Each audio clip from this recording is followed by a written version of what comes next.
Super duper friendly heads up. The situations in this fan fiction are almost completely absurd and are meant to be pure fantasy, not to reflect on current events or people's beliefs. Please, for the love of pop, do not attempt anything you're about to witness. We also apologize in advance for the ending. Here we go again. This is Kris Pop. Kris Pop, 99. Storm clouds were brewing, and not the cumulonimbus kind. September 99. Times were changing, and Burbank was itching to keep up. There was all kinds of 90s slang going around, like the bomb and booyah. Also, chilling with my buds. Even with movie tickets that cost only $5.08, and many beachgoers wearing tie-dye and chatting online, talk of Kris Pop, everyone's favorite thing in the world, was decreasing more and more every day. But still, there were plenty of California and other states' residents who just couldn't let go for anything else.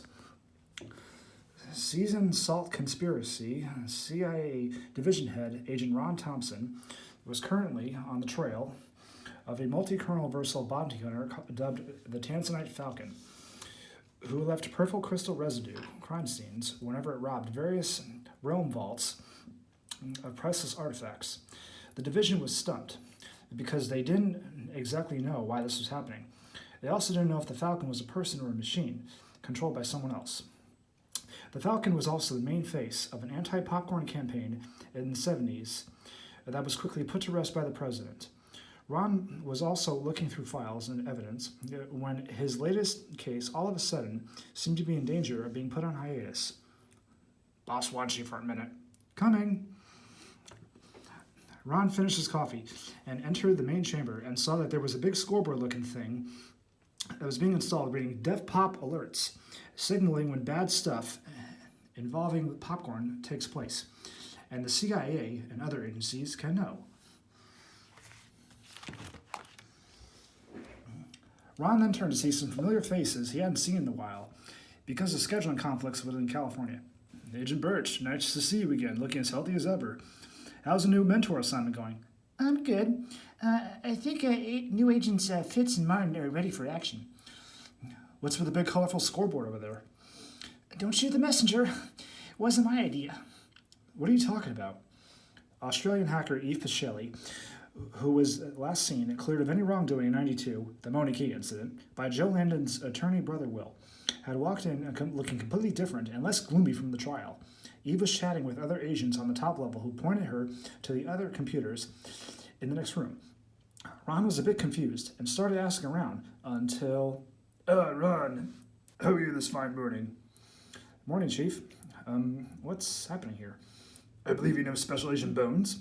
Julian? What's with the fancy tie? Ron was then brought over to the side for some unwelcome news that he was going to be taken off the Falcon case, and it would be handed over to Julian Bones' new Dev Pop alert system within the main chamber.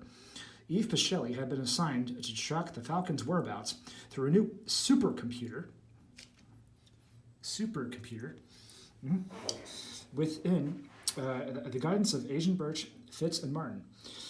Ron had apparently been asking too many questions about the Falcon and its popcorn connections, that the division was unsure whether or not they could trust Ron with such a dangerous assignment, given his outlandish track record, following the Obsidian science transfer from '94. Ron obviously wasn't happy about this and decided to speak his mind, but mentally walk a tightrope of professionalism.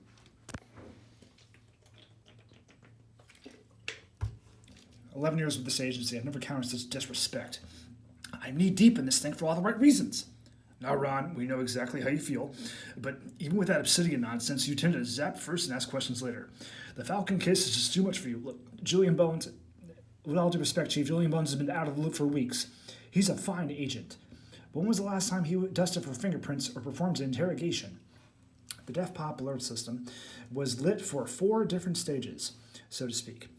One had a normal green setting, all as well, which thankfully was the current setting. At the bottom was a red evacuate label, which meant that popcorn was in serious trouble. Hopefully, it would never come to that if the Falcon's escapades don't come to something drastic. Ron then left, without saying another word to anyone, but had a crazy idea brewing in his head.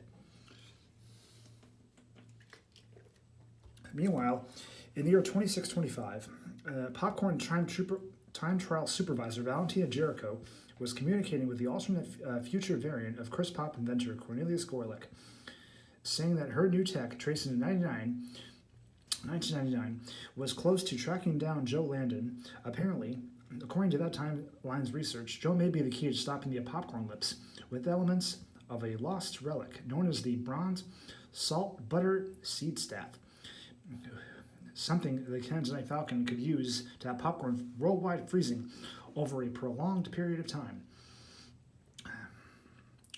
2625 variant Cornelius had been trying to find Joe to work with him to assemble the staff and save the day, but popcorn time trials had proven to be something of a complicated mixed bag. Valentina had given something very promising coordinates and immediately sent them over to 2625 variant Cornelius's wrist communicator. Thank you for the heads up. This could be it, hopefully. Back in 1999, Joe Landon was attending his grandmother's 85th birthday / Labor Day picnic with his wife Sylvia, brother Will taking time away from law practicing, and niece Kathy. After the family water balloon toss, Joe was playing catch-up with other weird relatives about all the other recent developments in the world and the totally bogus Y2K threat everyone was slightly nervous about, but also laughing about. Will had also been handling a very successful class action lawsuit having to do with the college frat house hippo mascot and a gelatin-filled swimming pool, and hadn't talked to Joe in a while. So it was time to do some brotherly conversing, which was about to take a weird and, of course, popcorn-related turn. So I'm probably guessing that the event coordination warehouse made you their landlord, huh? In case I'm not up to speed, you go from being a popcorn hero to making food-related furniture to owning a building? Yeah, I'm surprised Sylvia's not dizzy. Thanks again for that wedding gift, bro. The memory foam couch, it lasted a good 4 years, bro. Lots of good naps taken on that. What about that sea and stuff? You gave up your memories and skills for a piece of that thing and managed to an engagement ring. You still having kernel amnesia? Oh, yeah, that. Well, you see about that. Will could instantly tell that this next bit was going, and that Joe had, in fact, regained his popcorn skills and knowledge, finding a much-needed loophole following his weird 1994 encounters. Ugh, all right. Spill it, Joseph. There's really not that much to tell. About a year and a half ago, Captain Jackson's wife, Julie, who was in the Board of Education at Berkeley, got me rolled into an internship at Poppington Academy, where they help out anyone who is struggling with the history and fascination of popcorn. Dr. Erwin Bally got my brain the workout that it needed, and the guy is a genius. He has a bright future ahead of him. It was perfect. No wormholes and no dangerous artifact heists or anything like that. And now I'm back to my old popcorn-loving self. Okay, that was fun. Where's Grammy? Inside resting. Too hot out. Hey, Kathy. Give the gymnastics a rest. More punch, please. Joe wandered inside the 52-year-old air-conditioned house and looked around at some framed photos of his grandparents, but also noticed a dusty one on the shelf with someone different in it. Probably an old friend, but there were birds and palm trees in the photo, with a tall brunette. Joe went over to see his grandmother, Samantha, looking out the window, and everyone was enjoying the party while splashing each other, and then showed her the dusty framed photo. Little Joey Jojo. I'm 39, Grandma. Ah, yes. How's Silvio? Still your doctor? Sylvia's my wife, and she's great, protecting the big blue ocean wildlife of the Cloudmorians. She actually just had her annual physical and seemed very enthused about it, but didn't quite share anything else. Who is this woman in the photo? Corny's old high school sweetheart, Isabella Cumberland. Izzy loved birds and wanted to work with Corny at the zoo. However, the Nebraska State Fair circuit pulled him away with a very generous offer to start his own popcorn business, and it kind of made them drift apart. I met Corny years later, and we were meant to be, but Isabella was never seen again. Very nice. Wish I could have met her. Just then, a knock at the door came, and Joe answered. It was Ron without his earpiece, badge, or jacket, and Sylvia was standing next to him. Joe couldn't resist making a wisecrack to his CIA friend. And how long has this been going on?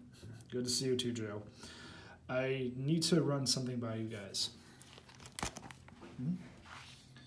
On a picnic bench in the shade, Ron showed images and files to Sylvia and Joe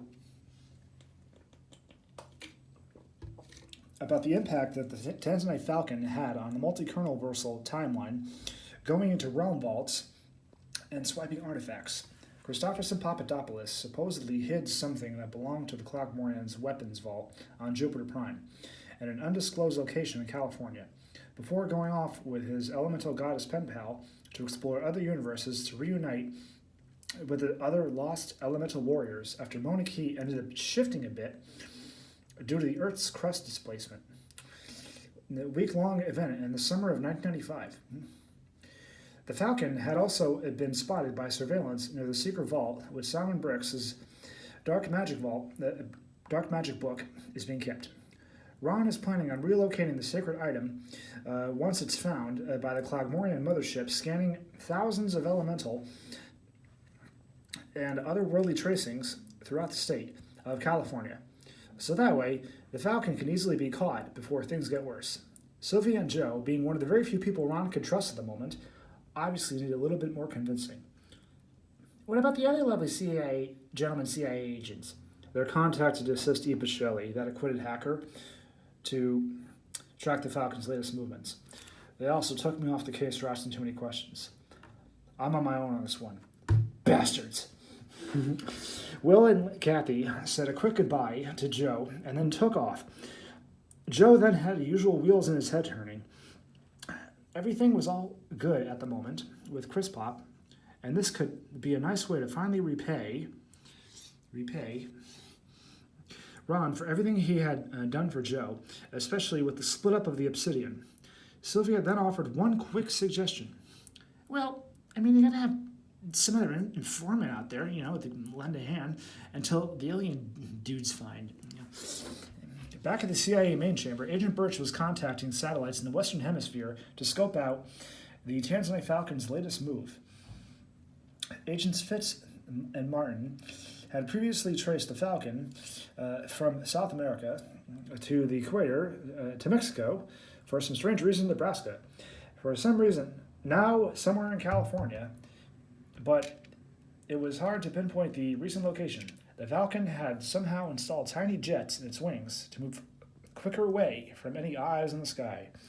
Eve Pichelli was also contacting her recently acquitted from brainwashed mischief hacker pals, but they are also having a tough time nailing down where this mysterious enemy might strike next. Hey, what suit blokes on your team? Agent Newton and Phillips now have their own submarine, and they still help out voluntarily in a crisis situation. New head agent in charge, Julian Bones, took a sip of his dark roast coffee and checked in on the matter. Unfortunately, he was also mostly checked on how the Def Pop alerts neon sign was handling weight and light installation. Anything yet? No, nada, zilch. Bing! Oh, spoke too soon. The Falcon's headed to Palm Springs. Okay, we're at Def Pop too. Chief Inspector Rosenthal approached Bones. Sir, allow me to send in the heavy artillery to stop this? Approved. Walkie static. General, send in those acid-laced popcorn sea tanks to the West Palm Springs West Gate immediately.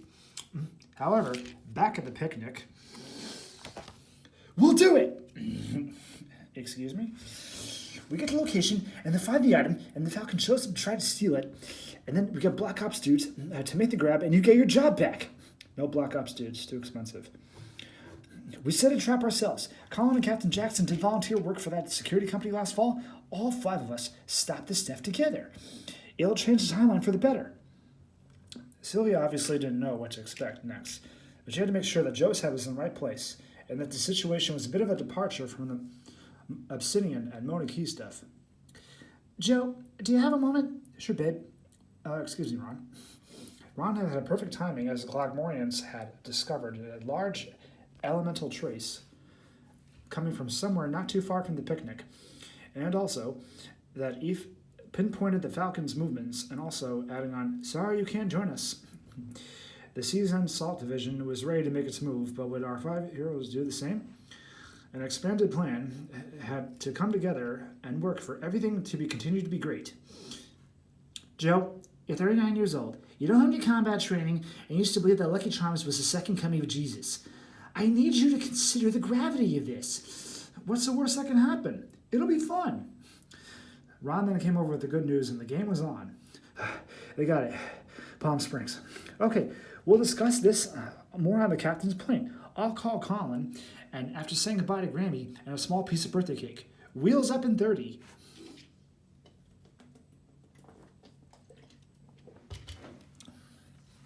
Within a half hour or so, Joe and Sylvia joined Colin and Captain Jackson on a cargo plane with 4 unmarked popcorn bags with parachutes attached. There was also another parachute on the side door as well. Ron didn't exactly delve into that sort of thing, but he was also outside of his car going over layouts and schematics and such for the rocky, grassy hills near Palm Springs and how they can catch the Falcon without being spotted themselves. Colin ran over to greet his best friend, but didn't seem all that enthused. "Thanks for coming, bruh. It really means a lot." Why is it whenever Agent Thompson calls me and includes the words popcorn and something stupid, you're the first person to come to mind? Hey, you can't get rid of me that easily. That securities company that got you and the captain hooked up with the zero gravity test in Sacramento. What was the name of that again? Loxar. They were very helpful and got the building we were paid off for another year.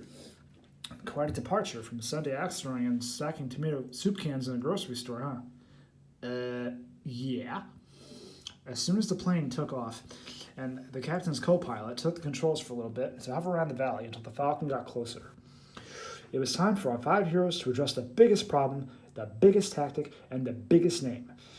So what do we call ourselves? The Fellowship of the Pop? Too cutesy.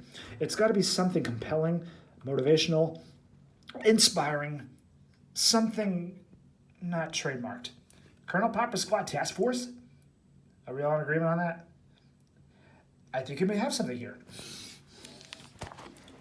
Ron then walked over casually with some interesting looking pictures and plopped them down in front of everyone to address how this risky plan to stop the Falcon's mischief would carry out. Okay, now that we got that little pertinent piece of information out of the way, can I have the floor? This was my idea after all. Be my guest. This is our failsafe. Somehow, in case we get backed into a corner, the Clogmorians were very nice to help us with this, but they have arch enemies. These aliens hate popcorn, and they are very creepy looking. Say hello to the Salt Seed Butterstaff. It was confiscated for their mothership when they tried to mess with the FBI 10 years ago, and we get to use it as a plan D of sorts. Ron then pulled over a small whiteboard and then wrote down next to a map of Palm Springs a bunch of arrows before readdressing the other 4 Colonel Popper Squad task force members, but this was already off to a puzzling start. Joe and Sylvia will pose as Fluff Crunch light salespeople. Ron, there's no way I'm going near that shit. I already ran health research, and most of the residents just aren't into Kris Pop right now, Joe. They're on a strict diet, and I did get permission from Bobby Corndew. You guys sell the one Cry to House successfully, and he'll send you both a thank you gift. Okay, fine. Please continue. Colin was trying on the parachute. He was a skydive, but was puzzled by the small parachute strapped to big popcorn bags.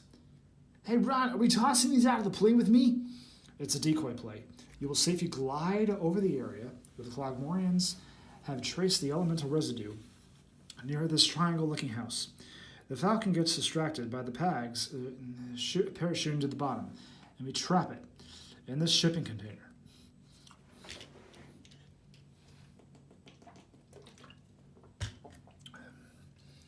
The cargo plane was approaching the drop zone, and Colin got to the door that opened it with a bunch of warm air blasting in his face. Joe helped him regain his balance, and Sylvia moved the mini parachute-equipped popcorn bags over to the launching ramp. Time to rapidly push the bags out of the plane door seconds after Colin's jump. Ron got the thumbs up from Captain Jackson and co-pilot As co-pilot, Lieutenant Hauser pulled the plane up a little bit to give Colin more time. Joe then turned to his best friend for some motivational wisdom. Good luck, buddy! See you at the bottom! You jump, and I'll sell the pop next mission. Yeah, very funny. Okay, go! Ron then motioned for Sylvia and Joe and Sylvia to clear out of the way of the launching ram as Colin jumped out. Sylvia was stunned, but Joe was giggling. Oh my God!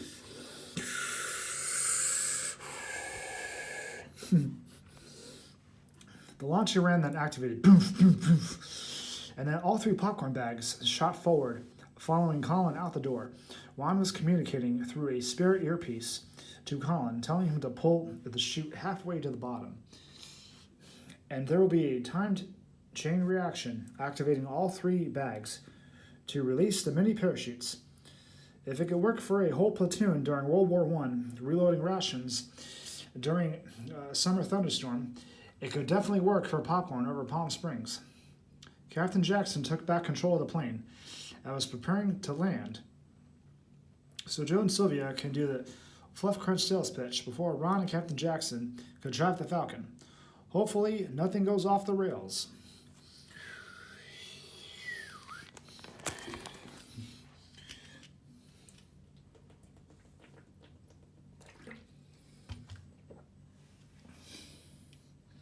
Once the plane safely landed, and Joe and Sylvia had to sell some Fluff Crunch light to the triangle-looking house, Ron and Captain Jackson ran over to the shipping container to await the Falcon's arrival, and it was getting closer.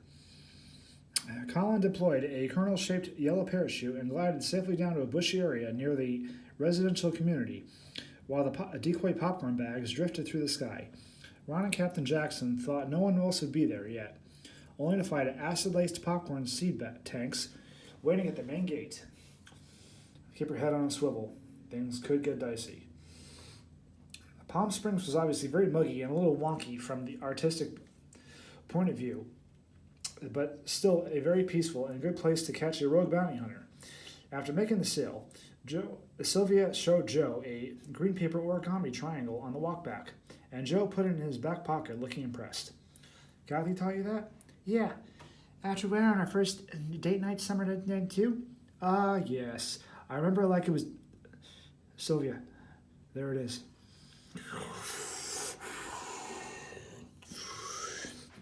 The Falcon was hovering around the Rocky Hills area, and Colin was out of breath, coming out of the bushes. Joe and Sylvia ran over to him safely before they can get spotted. Hey, Colin! Great skydive! How do you feel? My bottom is so clenched, I may never poop again. Hey, that's great! Let's go! Ron called in Joe and told him that the weaponized Clogmorian item is in the Triangle House, and he and Sylvia just came from, and to go back quickly before the Falcon attacks. Joe ran back there quickly. Get Colin to the shipping container. I gotta get this thing.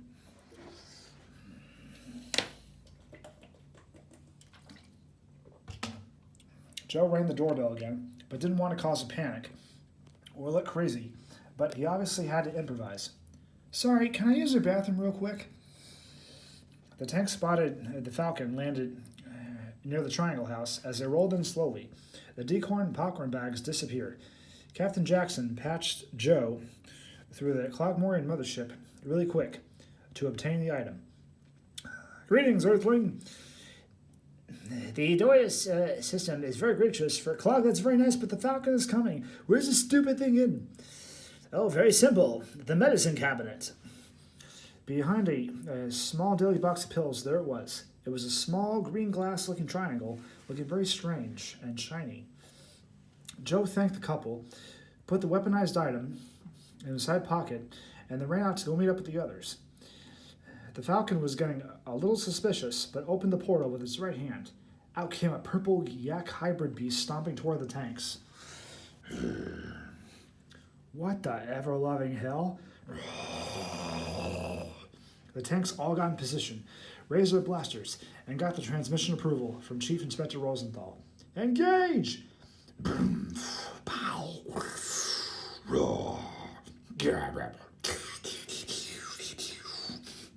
Ron then closed the shipping container, realizing this wasn't going according to plan, and decided to abort the mission, getting back to everyone on the cargo plane over to Burbank before calling in Joe, who had the small green glass triangle.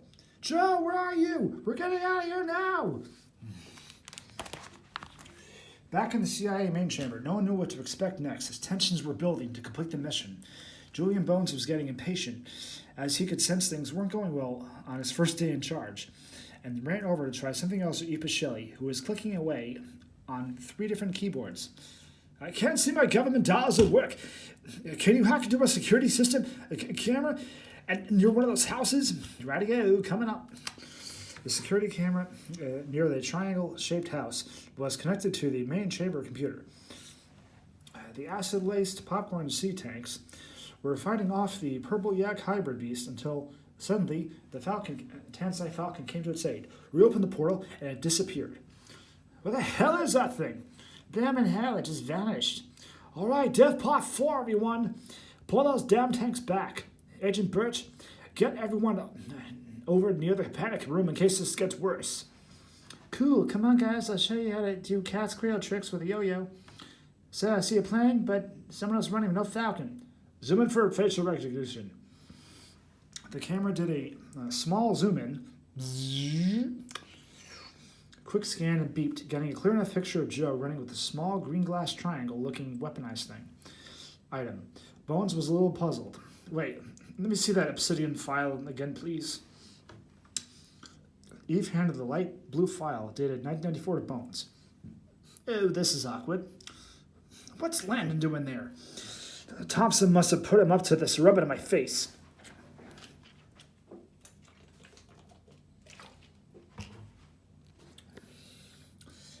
Eve then got up to take a short break from clicking, cracked her knuckles, and took a sip of tea to avoid getting carpal tunnel syndrome and become useless when Bones decided enough is enough and got ahead of himself. As of this moment, he's a fugitive from justice. Don't you think that's a bit harsh? The bloke is a popcorn hero, and his brother got me and my friends out of jail 7 years ago. I need to make an example of people and the chief inspector to think I'm a responsible adult. What, the bloody Vegas neon sign?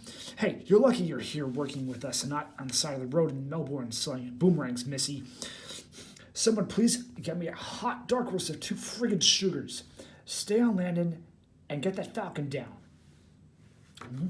Following that government official brief hissy fit, Eve shrugged that off and then sat back down to resume clicking on the 3 main chamber keyboards.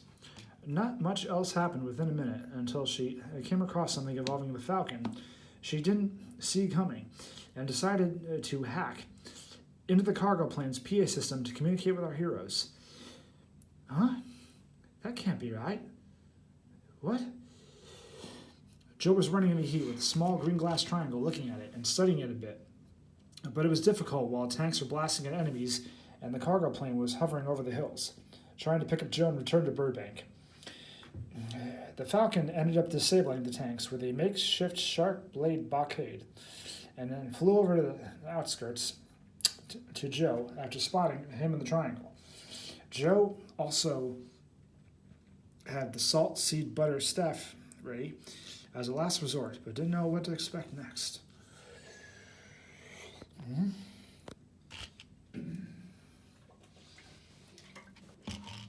So, the rest of the story is the Tanzanite Falcon battles Joe Landon with the salt seed butter staff. Cling, swish, boomf. He's doing his moves, pretty cool, swimming it around, taunting and everything. And Eva Shelley calls Agent Thompson. I hacked the plane's communication and wiring on the 3rd computer. Oh, big surprise. We spotted the Falcon. It's a blooming mechanical suit. It's not a real bad creature. Lower the ladder, get Joe out of there. And then, boom. It's really Isabella Cumberland. How do you know that name? Cornelius Gorlick was my grandfather. Don't say that name. Give me the triangle piece. Sure, my ride's here anyway. So Joe dropped what you think is the triangle piece, but it's really that green paper origami from earlier. got on the plane, and they flew off. Unfortunately, the Falcon goes to see Cyber Queen Hornsharf and takes her white diamond. The Plagmorians explain they need this thing, and they use the Dark Magic book. Uh-oh, we gotta get back. Bzzz. You gotta stop the tanks, Eve. I'll do my best. There's agents all over the place. We should be landing at Burbank soon. Rightio, they're locking me out. Some kind of Death Pop security measure? I'll keep trying. Thank you. You know, my friend Colin is single. I'm hanging up. The purple yak hybrid beast did blow past the tanks and try to get to the book there. But Izzy flew into the Mauna Kea volcano platform, now slightly shifted and going through the portal, and took the diamond. And the beast was caught, put in the San Diego Zoo timeout section, and Ron goes back to the main chamber, but the Trifluvians invade. And they hold everybody hostage. Meanwhile, in the Obsidian Realm, I told you to stay out of my sanctum. Red up. Is this only? That's all. The popcorn around the world. Revenge is mine. So alarms are going off, and the main chamber is on lockdown because Trifluvians are there. Who knows why? And all the popcorn in the world is frozen. Joe decides to go traveling to try to fix this mess. I admire your commitment. We all do. But you don't owe these popcorn lovers anymore. You've gave them everything. Not everything. Not yet. Don't think any differently of us when you return. I'll love you forever. And so Joe runs off. Sylvia smiles and pats her stomach slowly. Colin looks very excited, but doesn't say anything. And then a familiar face shows up. Joe Landon, I've been looking for you. I don't know you, and right now I'm a little preoccupied. You went to Popperton Academy. You have a family member who worked for the Nebraska State Popcorn Circuit. Read the inscription. It'll help. And now I'm become heat, popper of corns. And this turns on a time portal. So, within the next hour, all the popcorn in the world is frozen, and the Tanzanite Falcon Isabel Cumberland becomes the Graphite Reaper by using the white diamond into her own neck and causing a radiant purple glow. Noonan and Phillips commandeering their own submarine.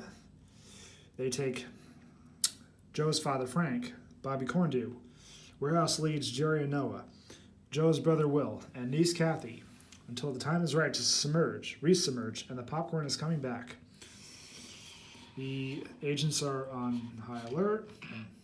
There's a temporary no escape protocol involving the door system, and Joe travels with Valentina Jericho's coordinates and transmissions to August 7th, 2042.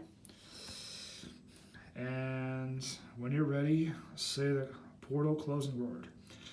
Tap on the staff on the ground. We'll be on our way. Ignite.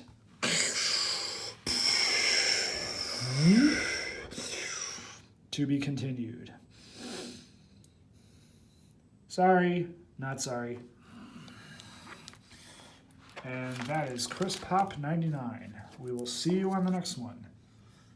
Take care.